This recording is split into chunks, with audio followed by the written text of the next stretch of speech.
Today, if a child gets lost, parents call the police. They check GPS trackers, security cameras start searching, and within minutes, dozens of people can help. Now imagine losing a child 30,000 years ago. No phones, no maps, no emergency services, just wilderness, and a terrifying reality. Because back then, a lost child wasn't simply missing, a lost child was prey. Wolves, hyenas, large cats, freezing nights, fast rivers, and countless dangers hidden in the dark. For most of human history, children were the most vulnerable creatures on Earth. And yet, our ancestors managed to keep them alive. Not for years, not for decades, but for hundreds of thousands of years. So how did they do it? How did humans protect their children in a world that seemed designed to kill them? The answer is surprisingly simple. They didn't do it alone. Today, most parents raise children inside a single household, maybe two parents, sometimes one. But ancient humans lived very differently. A child didn't belong only to a mother and father. A child belonged to the tribe. Imagine 20, 30, maybe 50 people all paying attention to the same group of children. If a child wandered too far, someone noticed. If a child cried, someone responded. If a mother was tired, someone helped. In many hunter-gatherer societies, children spent time with grandparents, older siblings, aunts, uncles, and other adults in the group. Modern parents buy baby monitors. Ancient humans used an entire tribe. And honestly, it may have been one of the most successful survival strategies ever invented. Because humans are actually born unfinished. Think about a newborn horse. Within hours, it can stand, it can walk, and sometimes even run. A human baby can't even hold up its own head. It depends on adults for years. Years, not days, not weeks. Which means protecting children became one of the most important jobs in human history. And ancient humans developed a surprising solution. They almost never put babies down. Today, babies sleep in cribs, ride in strollers, sit in car seats. Ancient babies spent most of their lives attached to another human being, carried on backs, carried on hips, carried in arms, hour after hour, day after day, month after month. Imagine holding your smartphone 24 hours a day. You would never lose it. That was essentially the strategy. If the baby stays attached to an adult, it stays safe. And something interesting happened because of this. Human babies became experts at getting attention. Every parent knows this sound, the cry of a baby. It can wake you from the deepest sleep. It can stop conversations, and sometimes it feels almost impossible to ignore. That isn't an accident. A baby's cry is one of the most effective alarm systems nature ever created. Imagine your house catching fire. You wouldn't want a quiet alarm. You would want the loudest alarm possible. That is exactly what evolution built into babies. Hungry? Alarm. Cold? Alarm. Scared? Alarm. Alone? Alarm. For thousands of generations, the babies who cried effectively survived. The babies who didn't often didn't. And this was only the beginning. Because keeping children alive during the day was difficult. Keeping them alive at night was even harder.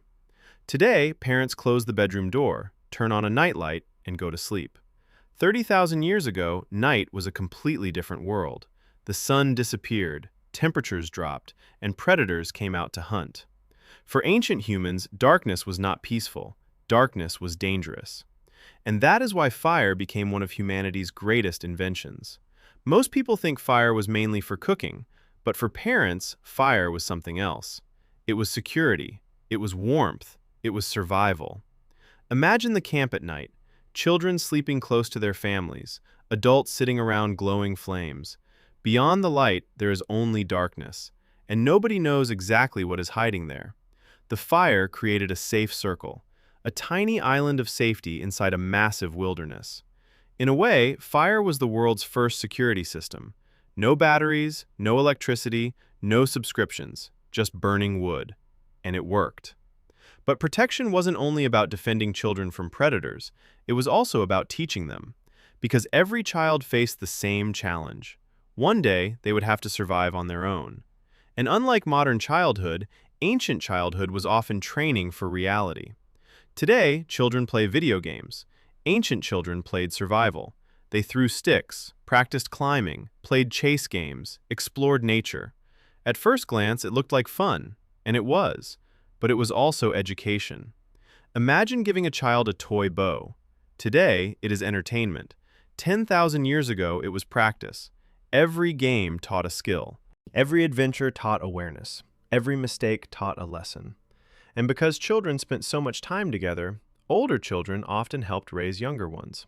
This happened everywhere. Long before schools existed, long before teachers existed, children were already teaching children. And surprisingly, this may have made the entire tribe stronger. Because knowledge spread faster, skills spread faster, and everyone became more capable. There was another reason children stayed close to adults. Ancient humans understood something modern science later confirmed. Children learn by watching. A lot of watching. Imagine trying to explain how to make a spear. It would take hours. Now imagine simply letting a child watch you do it every day. Eventually, they learn naturally. Ancient children grew up surrounded by examples: how to find food, how to track animals, how to recognize danger, how to cooperate, how to survive. Everything was learned through life itself. And that created something unusual. Children were often given responsibility surprisingly early. Not because adults were cruel, because the tribe needed everyone. A modern 12-year-old might worry about homework. An ancient 12-year-old might already know how to find water, track animals, build a fire, or care for younger children. Not perfectly, but well enough to help. And here is something funny. Modern parents constantly ask, "Is my child happy?" Ancient parents often had a different question. Will my child survive? That sounds harsh, but in their world, survival came first, because a happy child who couldn't survive would not stay happy for very long. And yet, despite all these dangers, ancient childhood wasn't only hardship. Children laughed, played, made friends, explored, and sometimes got into trouble, because some things never change. Whether you live in a modern city or an ancient campfire community, children remain children, curious, fearless, and constantly finding new ways to give adults heart attacks. But the greatest threat to ancient children was not always predators. Sometimes, the most dangerous thing in the world was something much smaller, something you could not see, something in the water, something in the food, something in the air. Tiny organisms, bacteria, viruses, parasites. Today we call them germs, but ancient humans did not know this word. They only saw the result. A child who was fine in the morning could become weak by night, and sometimes never wake up again. There was no clear reason, no explanation, only loss. And so survival was never only about strength, it was also about care. Clean water when possible, safe food when possible, and constant attention. Because danger was not always loud, sometimes it was silent. Now the child grew, no longer a baby, no longer always carried. This brings us to the next stage of life. Older children had a very different world. They were not just protected, they were trained.